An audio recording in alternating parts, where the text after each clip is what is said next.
مسیح کے بابرکت اور جلالی نام میں آپ سب کی سلامتی ہو ناظرین، میرا نام محفوظ جانسن ہے۔ پروگرام حتمی سچائی میں ایک دفعہ پھر آپ کی خدمت میں حاضر ہوں۔ ناظرین، پروگرام حتمی سچائی کی ہر ایپیسوڈ میں ہم کسی نہ کسی حتمی سچائی بلکہ ایمان افروز حتمی سچائی کو آپ کے سامنے پیش کرتے ہیں تاکہ لوگوں کی غلط فہمیوں کا ازالہ ہو سکے اور ان کی کم اعتقادی کو دور کر کے ہم ان کو ایمان کی راہوں پر ڈال سکیں۔ ناظرین، آپ کو یہ بھی یاد دلاتی چلوں کہ پروگرام حتمی سچائی نہ تفریح تباہ کے لیے ہے، نہ جوش خطابت بڑھانے کے لیے، بلکہ اس لیے ہے کہ علمی بصیرتوں کو بام عروج تک پہنچایا جا سکے اور ان کی آنکھوں کے چھلکے اتار کر ان کے منظرنامے درست کیے جا سکے۔ ناظرین، ہمارا آج کا ٹاپک بہت خاص ہونے والا ہے اور آج کا ٹاپک ہے مسیح کی پیدائش۔ بہت سے لوگ کرسمس یا مسیح کی پیدائش کو لے کر کنٹروورشل باتیں کرتے ہیں اور ہم اس پروگرام کے تھرو ان سب لوگوں کے مغالطوں کو دور کر کے ان کے سوالات کا جوابات دیں گے، اور ان سوالات کے جواب دینے کے لیے ہمیشہ کی طرح ہمارے ساتھ موجود ہیں پروفیسر شفیق اول صاحب۔ پروفیسر صاحب، حتمی سچائی میں آپ کو خوش آمدید کہتی ہوں۔ Thank you. پروفیسر صاحب، میرا آپ سے پہلا سوال یہ ہے، قرآن کے مطابق سورہ آل عمران 3:37 فرشتے حضرت مریم کے پاس کھانا لے کر آتے تھے، کیا یہ بات انجیل کے کسی حصے میں بھی ملتی ہے؟ شکریہ، میں آپ کا بہت شکر گزار ہوں کہ آپ نے آج ایک انتہائی اہم ٹاپک شروع کیا ہے، and that is Christmas. Actually جب ہم مسیح کی پیدائش کی بات کرتے ہیں تو اس کا مطلب we are going to talk on the topic of Christmas. بہت امپارٹنٹ ٹاپک ہے۔ مسیحی ایمان میں کرسمس کا بہت بڑا رول ہے۔ یوں سمجھے کہ ہماری تو خوشی کی جو بات ہے نا، وہ مسیح کی پیدائش کے موقع سے شروع ہوتی ہے۔ تو مسیح کی پیدائش سے متعلق جو کتاب مقدس سے اناجیل میں جو واقعات درج ہیں وہ بڑے خوبصورت ہیں، لیکن بہرحال آپ نے چونکہ یہ کہا ہے کہ آپ لوگوں کے مغالطوں کو ایڈریس کرنا چاہتے ہیں، تو اچھا ہے۔ تو میرا نہیں خیال کہ آدھے گھنٹے میں ہم کرسمس سے متعلق جو تمام مغالطیں ہیں ان کا احاطہ کر کے ان کے تسلی بخش جواب دے سکیں، لیکن جو آدھے گھنٹے میں ممکن ہوگا وہ ضرور کریں گے۔ آپ کا پہلا سوال یہ ہے کہ قرآن مجید میں سورہ آل عمران اس تیسری سورہ کی 37ویں آیت میں فرشتے حضرت مریم کے پاس کھانا لے کر آتے تھے۔ تو آپ نے پوچھا کیا یہ واقعہ، کیا یہ اکاؤنٹ بائبل میں یا اناجیل اربع میں بھی موجود ہے؟ بالکل بھی نہیں۔ اناجیل اربع اور قرآن مجید کے بیانیے میں بہت فرق ہے، بلکہ زمین آسمان کا فرق ہے۔ ہمارے کانوں سے بعض اوقات یہ آوازیں ٹکراتی ہیں اس قسم کی کہ جی بائبل اور قرآن مجید یا کرسچینٹی اور اسلام میں بہت ساری چیزیں کامن ہیں۔ بعض اوقات لوگ ہمیں یہ بھی مشورہ دیتے ہیں کہ جو کامن چیزیں ہیں ان کو باہر نکالیں اور ان پہ کیوں نہ ہم ڈسکس کریں۔ آپ میرا نام لے کر بتا سکتے ہیں، مجھے کوٹ کر سکتے ہیں، میں پوری ذمہ داری کے ساتھ کہتا ہوں کہ مسیحیت اور اسلام میں کوئی ایک سنگل پوائنٹ بھی متفق نہیں، مشترک نہیں۔ ٹوٹل تھیالوجی، ٹوٹل واقعات ایک دوسرے سے ڈفر کرتے ہیں۔ تو آ جائیں یہیں سے بات شروع کرتے ہیں، چونکہ کرسمس مسیح کی پیدائش سے شروع ہوتا ہے۔ تو اگر میں سورہ آل عمران والی بات کروں گا تو ہو سکتا ہے ڈائریکٹ آپ کو ریلیٹ کرنے میں تھوڑی ڈیفیکلٹی ہو، تو آپ اناجیل میں پہلے دیکھ لیں کہ کیا ہے کہ بی بی مریم کے پاس جب فرشتہ آتا ہے تو وہ اس کو کہتا ہے کہ آپ حاملہ ہوگی، ایک بچہ جنم ہوگی، اس کا نام یسوع رکھیں گے۔ تو وہ اس بات کو بہت سٹرینج سمجھتی ہے، وہ کہتی ہے میں یہ کیسے ممکن ہے، میں تو کسی مرد کو نہیں جانتی۔ تو فرشتہ ایکسپلین کرتا ہے کہ رول کو تجھ پر سایہ ڈالے گا، تو پھر وہ اس بات کو ایکسیپٹ کرتی ہے۔ اس کے بعد کرسچن تھیالوجی تو بڑی واضح ہے کہ جو مریم حاملہ ہوئی تھی وہ انسانی طریقے سے، جسمانی طریقے سے حاملہ نہیں ہوئی، یعنی میاں بیوی کے جنسی ملاپ سے وہ حاملہ نہیں ہوئی۔ اور اسی بات کا اس نے فرشتے کے ساتھ اظہار بھی کیا کہ یہ کیسے ممکن ہے، میں تو کسی مرد کو جانتی نہیں، نہ میرے خیالات اس قسم کے ہیں۔ تو فرشتے نے ایکسپلین کیا۔ تو ہمارا یہ بھی ماننا ہے کہ مریم کی پیدائش ایک روحانی طریقے سے ہوئی ہے اور رول قدس کے وسیلے سے ہوئی ہے۔ جب اچھا، مریم کی منگنی آلریڈی یوسف نامی ایک شخص سے ہو چکی تھی۔ جب اس کو پتہ چلتا ہے تو اس نے اس بات کا برا منایا۔ وہ مریم کو بدنام بھی نہیں کرنا چاہتا تھا، اس لیے اس کو چپکے سے چھوڑ دینے کا ارادہ کیا، لیکن اس کو بھی فرشتے نے خواب میں دکھائی دے کر اس کو کہا کہ مریم کے پیٹ میں جو کچھ بھی ہے وہ روح القدس کے الہام سے ہے، لہٰذا تو اس کو اپنے ہاں لے آنے سے نہ ڈر۔ تو آپ یہ دیکھیں کہ یوسف کا اتنا بڑا سٹیپ کہ منگنی ہوئی ہے لیکن وہ اس کو اپنی بیوی بنا کر اپنے گھر میں لے آئے، اور پھر اس نے جب تک اس کے بچہ پیدا نہیں ہوا اس نے جانا نہیں۔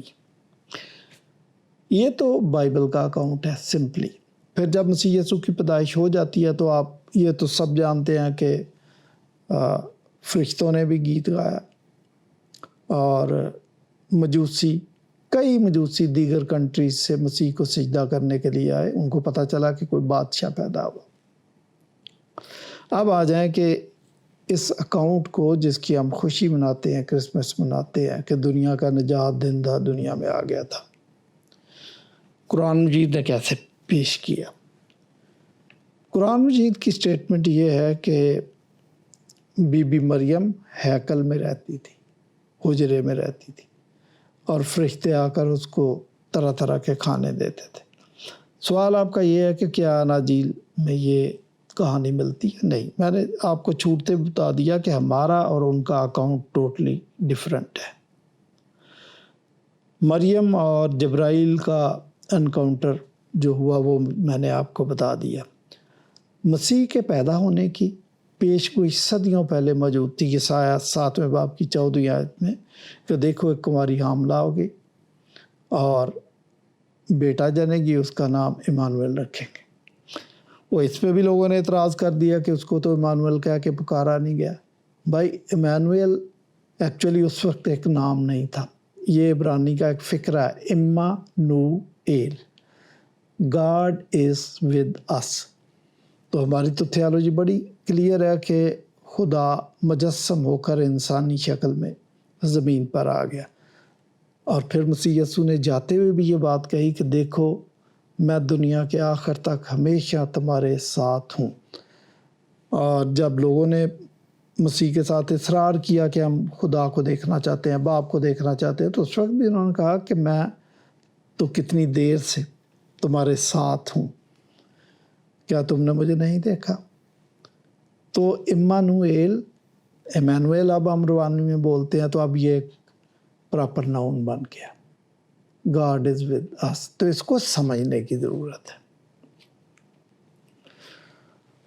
آل عمران کا جو واقعہ ہے کہ جی ہیکل میں بی بی مریم رہتی تھی اور فرشتہ اس کو کھانے دیتا تھا، اس کو بھی سمجھ لیں۔ ہیکل کا واقعہ دراصل بی بی مریم کا واقعہ نہیں ہے، ہیکل کا واقعہ سیمویل کا اور ایلی کاہن کا اور حنا کا واقعہ ہے۔ اب مجھے نہیں پتا کہ یہ کتنے واقعات کو آپ نے ایک کہانی کے اندر سمو دیا، کتنے کرداروں کو آپ نے ایک جگہ جمع کر کے تو مسیح کی کہانی کو پیش کرنے کی کوشش کی ہے۔ بائبل کے مطابق حنا بے اولاد تھی، اور وہ دعا کرتی تھی کہ اگر خدا مجھے اولاد دے دے تو میں اس کو خداوند کی خدمت کے لیے وقف کر دوں گی۔ اس کو جب سیمویل ملا تو اس نے ہیکل کی خدمت کے لیے دے دیا۔ تو یہ بیانیہ کہ وہ بی بی مریم تھی جس کو ہیکل میں دے دیا، یہ یہودی کلچر کے بھی خلاف ہے۔ یہودی تو عورتوں سے اس قدر اس قسم کا وہ سلوک کرتے تھے کہ راستے میں ان کے ہاں یہ تصور ہی نہیں تھا کہ سڑک پہ جاتے ہوئے کسی عورت سے سلام دعا لینا، یہ ان کے معاشرے کے، ان کی اقدار کے خلاف تھا۔ ولیم بارکلے کہتا ہے کہ بعض اوقات جو کٹر ربی تھے چلتے ہوئے عورت کو دیکھ کر آنکھیں بند کر لیتے تھے اور پھر کسی دیوار سے، کونے سے، درخت سے ٹکرا جاتے تھے۔ گھر والے پوچھتے تھے ایکسیڈنٹ ہوا؟ نہیں، ایکسیڈنٹ نہیں ہوا، آگے عورت آ گئی تھی۔ اچھا اس سے ٹکرا گئے؟ نہیں، اس سے نہیں ٹکرا گئے، چلتے جا رہے تھے لیکن آنکھیں بند کر لی تھی۔ ایسے معاشرے کے اندر آپ یہ تصور کر سکتے ہیں کہ انہوں نے ایک لڑکی کو ہیکل میں اجازت دے دی ہوگی کہ رہے؟ نہیں، یہ حنا تھی اور حنا نے اپنے بیٹے سیموئل کو دے دیا تھا۔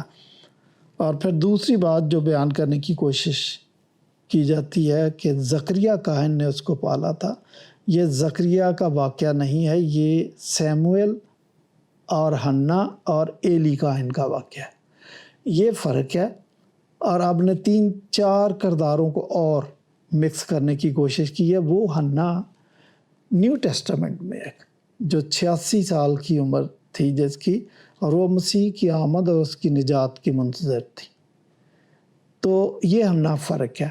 اچھا، جس کاہن کی بات کی جا رہی ہے زکریا کاہن کی، یہ زکریا کاہن یوحنا کا باپ تھا۔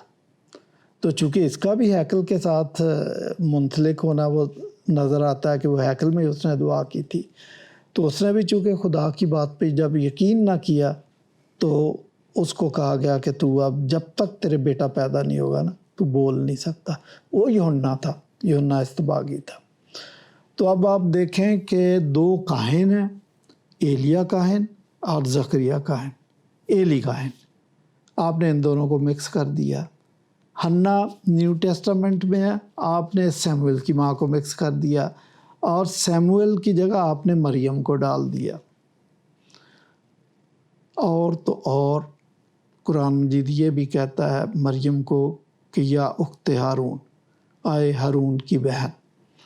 یہ ہارون موسیٰ کا بھائی تھا، لیکن یہ مریم موسیٰ کی بہن والی نہیں تھی۔ بائبل مقدس میں 5 مریم ہیں، لیکن بائبل پڑھنے والوں کو کبھی بھی یہ مغالطہ نہیں لگا کہ یہ کون سی مریم ہے۔ اگر آپ مریم مگدلینی کی بات کریں تو پڑھنے والوں کو پتہ ہے، ایون سنڈے اسکول والوں کو پتہ ہے کہ یہ مریم الگ ہے، اور مسیح کی ماں مریم الگ ہے، اور موسیٰ کی ماں مریم الگ ہے۔ تو بہرحال یہ ہے باتیں جو آپ کو غلطی لگتی ہے، مغالطے لگتے ہیں۔ آپ نے سوال یہاں سے شروع کیا تھا کہ کیا اناجیل میں بھی ان چیزوں کا ذکر ہے؟ نہیں، وہ میں نے اناجیل کا بیانیہ آپ کو بتا دیا تھا۔ کرسچنز کو اس قسم کی کوئی غلط فہمی اور کوئی مغالطہ نہیں، اس لیے ہمیں کرسمس منانے میں بھی کوئی یار نہیں ہے، اور جن بیانات کی وجہ سے، جن تاریخی واقعات کی وجہ سے ہم کرسمس مناتے ہیں وہ اپنی جگہ پر مسلم ہے۔ تو اس لیے کرسمس 2000 سال سے منایا جا رہا ہے، اور مسیحی اس خوشی میں ہر سال 25 دسمبر کو شریک ہوتے ہیں۔ میں تو یہاں تک جاتا ہوں کہ صرف 25 دسمبر کو کیوں، ہمیں تو سال کے 365 دن جو ہے ہر دن خوشی منانی چاہیے، کیونکہ ہماری نجات اس طرح کی ہوئی ہے کہ ہمیں مستقل خوش رہنا چاہیے۔ جی پروفیسر صاحب، آپ کا بہت شکریہ۔ میرا آپ سے دوسرا سوال، مریم ہیکل کے ایک مخصوص حجرے میں رہتی تھی اور زکریا ان کے کفیل تھے۔ اگین میں نے آپ کو یہ تو پہلے سوال کے جواب میں نے کلیئر کر دیا تھا کہ یہ زکریا اور یوحنا کا واقعہ نیو ٹیسٹامنٹ کا واقعہ ہے، اور اس میں صدیوں کا فرق ہے۔ اور جو آپ مریم کو زکریا کاہن سے منسلک کرنے کی کوشش کر رہے ہیں، یہ ٹوٹلی ڈیفرنٹ ہے۔ وہ ایلی کاہن تھا اور اس کے پاس سیموئل کو چھوڑا تھا، اور سیموئل کی ماں حنا تھی۔ تفسیر ابن کثیر میں سورہ ال-عمران میں اس واقعے کی تشریح کرتے ہوئے وہ کہتے ہیں کہ حنا جو ہے یہ یسوع مسیح کی نانی تھی اور مریم کی ماں تھی۔ پھر اخت ہارون والی جب میں نے بات بتائی ہے تو اس کے مطابق سورہ ال-عمران، عمران کا خاندان، بائبل میں اس کو عمران نہیں کہا گیا، عمران نہیں کہا گیا، عمرام کہا گیا۔ تو عمرام موسیٰ کا اور ہارون کا اور مریم کا باپ تھا، تو یہ خاندان بالکل فرق ہے۔ تو آپ حجرے میں رہنے والی جو بات کر رہے ہیں نا، یہ کوئی مس انڈرسٹینڈنگ ہے، یہ مغالطہ ہے۔ وہ سیمول اور ایلی کا ان کا واقعہ ہے۔ اب مغالطوں کی والی بات جو ہے نا، یہ میں قرآن مجید کے ایک دو آپ کو اور مغالطے بتا دیتا ہوں۔ پیدائش کی کتاب میں لکھا کہ خدا ابراہیم کو کسدیوں کے اور سے نکال لایا۔ اس کا کسی مفسر نے یا مترجم نے جب اکادین زبان میں پیدائش کی کتاب کی ٹرانسلیشن کی، اور عبرانی زبان میں آگ کو بھی کہتے ہیں اور جگہ کا نام بھی ہے، تو اس نے بجائے جگہ کے نام کے اس کا لفظی ترجمہ کر دیا۔ اس نے اس کا یہ ترجمہ کر دیا کہ خدا ابراہیم کو کسدیوں کی آگ سے نکال لایا۔ اب جب آگ سے نکال لایا تو پھر اس نے اس تفسیر کے اندر کہا کہ آگ سے نکالنا تو پہلے آگ میں ڈالو۔ اس کی بھی ایک کہانی موجود ہے کہ پہلے اس کو آگ میں ڈالا گیا، لیکن یہ ایک تفسیری غلطی تھی۔ تو ہمارے مسلمان دوست تو مانتے ہیں کہ ابراہیم کو آگ کی بھٹی میں ڈال دیا گیا، حالانکہ آگ کی بھٹی کا ایک اور واقعہ ہے، وہ ہے صدرک میثق اور عبدنجو کا۔ اولڈ ٹیسٹامنٹ میں ہے یہ واقعہ بھی، لیکن یہ واقعہ بہرحال ایک غلطی اور مغالطے کی وجہ سے ہو گیا۔ قرآن مجید تو یہ بھی بتاتا ہے کہ حضرت عیسیٰ بچپن میں مٹی کی چڑیاں بناتے تھے، ان میں پھونک مارتے تھے، وہ اڑ جاتی تھی۔ ایک اور مسئلہ مسلمانوں کے لیے، اناجیل دراصل 54 کے قریب جعلی اناجیل لکھی گئی، ہم ان کو کہتے ہیں اپوکریفل گاسپلز۔ تو ان کو بائبل کی کتب مسلمہ میں شامل نہیں کیا گیا۔ اس وجہ سے شامل نہیں کیا گیا کہ جو ریئل اناجیل تھی 4، وہ مسیح کے فوراً بعد لکھ دی گئی تھی، 30-35 سال کے یا 40 سال کے اندر، یعنی سن 70 سے پہلے نیو ٹیسٹامنٹ کو کمپلیٹ کیا گیا۔ یہ جو جعلی اناجیل ہیں، یہ 2nd سینچری میں شروع ہوئی ہے۔ 2nd سینچری میں جب شروع ہوئی تو ان کے لکھنے میں لوگوں نے زمین آسمان کے کلابے ملا دیے۔ دراصل ہوتا کیا ہے، 2 باتیں، کہ جو تابعین تھے، جو شاگرد تھے، وہ اس وقت زندہ نہیں تھے، چشمدید گواہ زندہ نہیں تھے، لیکن لوگوں نے سنی سنوئی باتوں کو بڑھا چڑھا کر پیش کر دیا۔ یعنی یہ جو ہے نا کہ مٹی کی چڑیاں بچپن میں بنا دیتے تھے، یہ بڑھا چڑھا کے بتانے والی بات ہے۔ ریالٹی میں ایسا نہیں ہوا۔ مسیح یسوع پر نہ تو کوئی کتاب بچپن میں اتری تھی اور نہ وہ مٹی سے چڑیاں بناتے تھے۔ یہ ان جعلی اناجیل کے اندر اس قسم کی سٹوریاں آپ کو تھوک کے حساب سے مل جائے گی۔ ہوتا یہ ہے کہ جب تھوڑا ٹائم گزر جاتا ہے نا، تو آپ جس کو آئیڈیلائز کرتے ہیں، آپ اس کے متعلق ایسی کہانیاں خود سے گھڑ لیتے ہیں، کیونکہ وہ آپ اس کو لیجنڈ سمجھنا شروع کر دیتے ہیں۔ حالانکہ یہی کام چند سالوں کے اندر ہو جائے یا کچھ سالوں کے اندر، جب چشمدید گواہ زندہ ہیں، تو یہ ممکن نہیں ہے، کیونکہ وہ آپ کو انٹرسیپٹ کریں گے کہ آپ نے غلط بیانی سے کام لیا۔ تو یہ ان اپوکریفل گاسپلز کے واقعات کو بھی قرآن مجید نے پک کیا، شاید ان کو ریئل گاسپل سمجھ کر۔ اور آج بھی لوگ کہتے ہیں جی اچھا جی وہ گاسپل آپ نے کیسے ریجیکٹ کر دی؟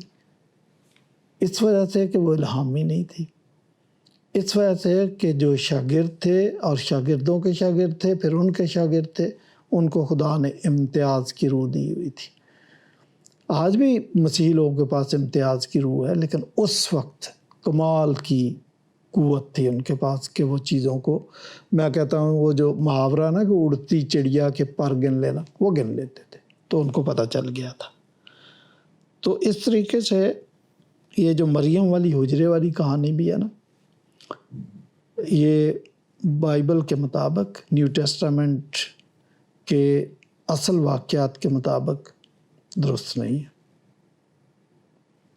جی پروفیسر صاحب، آپ کا بہت شکریہ اس خوبصورت جواب کے لیے.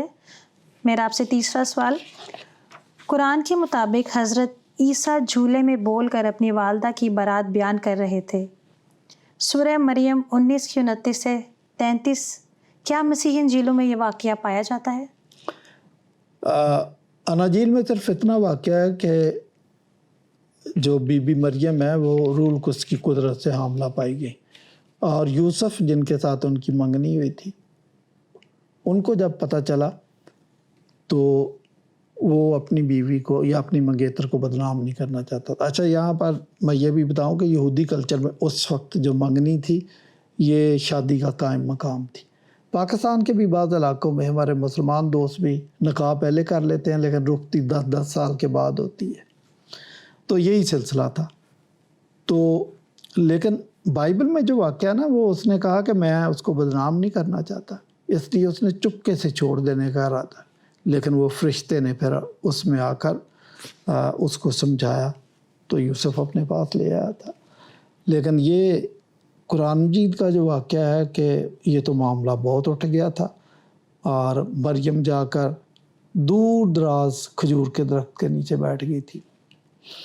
اچھا، یہ واقعہ اپنی جگہ پر اس کو سچا ثابت کرنا ہی بہت مشکل ہے. کھجور کے نیچے ہے اور اس کو جبرائیل کیا کہہ رہا ہے؟ اس کو کہہ رہا ہے کہ کھجور کے تنے کو ہلا اور پکی پکی کھجوریں گریں گی اور کھا لینا. میرا پوچھنا یہ ہے کہ بہت سارے لوگوں کو کھجور کے پودے کے متعلق زیادہ پتہ نہیں. مجھے اس لیے پتا کہ ہم اپنے ٹین ایج کے اندر ہمارا کام تھا کہ 2-3 کھجوریں وقفے سے تھی، ان سے کھجوریں توڑتے تھے، پتھر مارتے تھے. وہ اتنی اونچی تھی، اوپر چڑھنا تو بہت مشکل تھا، اور ہلا کر کھجوریں گرانا، ہم 8-10 لوگ ہوتے تھے، ناممکن تھا. میرا کہنا یہ ہے کہ اگر چھوٹی ہے تو اس پر کھجوریں لگتی نہیں ہیں کہ آپ ہاتھ سے توڑ سکیں، اور جب اونچی ہو جاتی ہے پھر کھجوریں لگتی ہیں تو آپ تنے کو ہلا کے نہیں توڑ سکتے. یہ سٹیٹمنٹ ٹھیک نہیں ہے. تنے کو ہلانے کا ایک ہی طریقہ ہے کہ روسی ٹریکٹر ہو آپ کے پاس، آپ اس کے ساتھ اس کو جھٹکا ماریں تو پھر شاید تنا ہلے. یہ جائے کہ ایک عورت جو حاملہ ہے، وضع حمل کا وقت آ چکا ہے، آپ اس کو کہہ رہے ہیں کہ کھجور کے تنے کو ہلا. یہ بات ہماری سمجھ میں نہیں آتی. تو اگر یہ سٹیٹمنٹ ہی قرینِ قیاس نہیں ہے تو سارا واقعہ ہم کیسے مان لیں؟ اس لیے مسیح یسوع کی پیدائش کا جو واقعہ اناجیل اربعہ نے بیان کیا اس کو فالو کرنا چاہیے، وہی ٹھیک ہے. اور ہاں، بس اسی کو ماننا چاہیے. ہاں، اور 2-3 کتابوں کا میں نام لوں گا کہ جب انجیل لکھی گئی، نیو ٹیسٹامنٹ لکھا گیا، اسی دور میں ڈیڈیکے لکھی گئی جس میں شاگردوں کی تعلیمات موجود ہیں، اور ڈایاٹیسرون، چاروں انجیلوں کا خلاصہ ایک جگہ لکھ دیا گیا اس میں، اور ایون چاروں اناجیل میں. ان تینوں جگہ پہ اس قسم کا کوئی واقعہ بیان نہیں ہے. جو ابتدائی سورس ہے جو اس دور کی ہے اس میں تو ایسا کوئی واقعہ نہیں کھجور کے درخت کا. آپ نے کہاں سے لے لی؟ جی پروفیسر صاحب، آپ سے میرا اگلا سوال، اسلام میں حضرت عیسیٰ کو روح اللہ اور کلمت اللہ کہا گیا ہے سورہ النساء 171 میں، لیکن مسیحیت میں ان کی شناخت بیٹا اور کلام مجسم ہے. دونوں تعبیرات میں بنیادی فرق کیا ہے؟ دیکھیں، یہ تو میں نے آپ کے پہلے سوال کے جواب میں بتا دیا تھا کہ اسلام اور مسیحیت میں بہت بڑا ڈفرینس ہے، بلکہ ڈفرینسز ہیں. تو یہ قرآن مجید نے روح اللہ اور کلمت اللہ کا ذکر کیا، روح القدس کا بھی ذکر کیا، اور جبرائیل کا بھی ذکر کیا، لیکن وہ روح القدس اور جبرائیل کو مکس کر دیتے.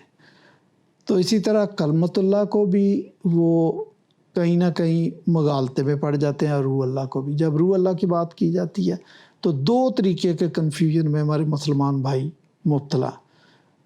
روح اللہ، روح چونکہ عربی زبان میں مؤنث ہے، اور مسیحی جو تثلیث کو مانتے ہیں وہ باپ، بیٹا اور روح القدس.